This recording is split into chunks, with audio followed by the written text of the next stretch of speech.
At an early age, na-realize ko kagad yung value ng pera. Kasi ang father ko kailangan pang mag-abroad para mapagtapos kami sa pag-aaral.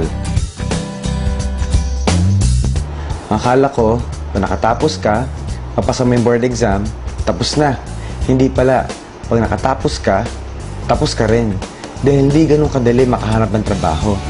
Yung unang-unang kumpanya na pasukan ko, akala ko kapag nagsipag ka, no, bigay mo yung best mo, maging loyal ka sa company, ang bilis umasenso. Hindi pala. No? Hanggat hindi ikaw may control ng income mo, you're not in control of your life. Alam ko, ang pag-asenso, nasa business. Kaso nga lang hindi ko alam kung ano yung business para sa akin. Na-invite ako sa networking, akala ko benta-benta. Sabi ko, hindi ko linya yan. Hindi bagay sa akin kasi chemical ako, yung products all natural. Kaso nga lang meron ako na-meet na engineer din, katulad ko, na kumikita ng 300,000 isang buwan. Na-challenge lang ako. Kung kaya niya, kaya ko rin. So, pinag-aralan ko, nag-train ako. And then, nag-start ako sa InGlobal, May 2009. Yung mga tao akala ko sasama sa akin, yan yung unang-unang minaniwala sa akin. Pinagtawanan ako, tinutya ako, at sabi wala daw mangyayari sa akin dito.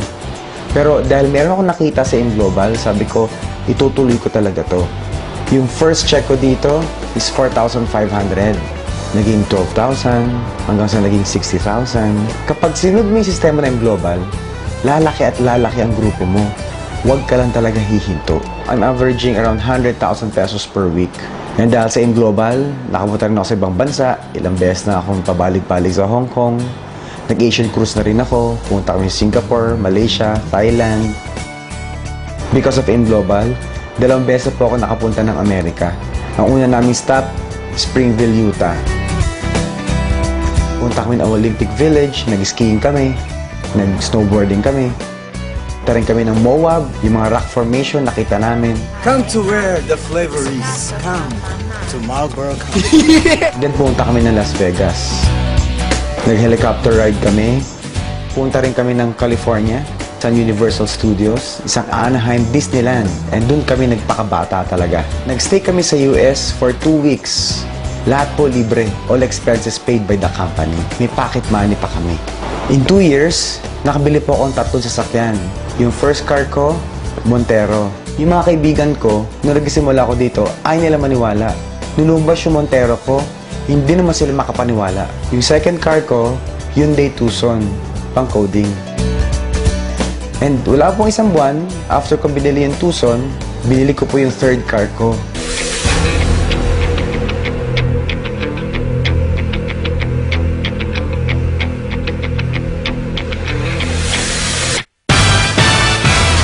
Yung Nissan 350Z.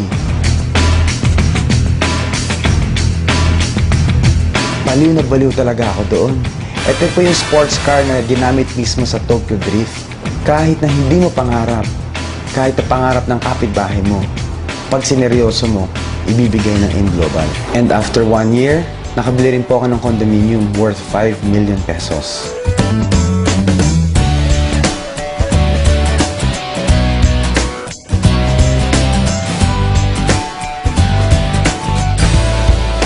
Ang fear ng iba, baka una-unahan at nahuli na sila.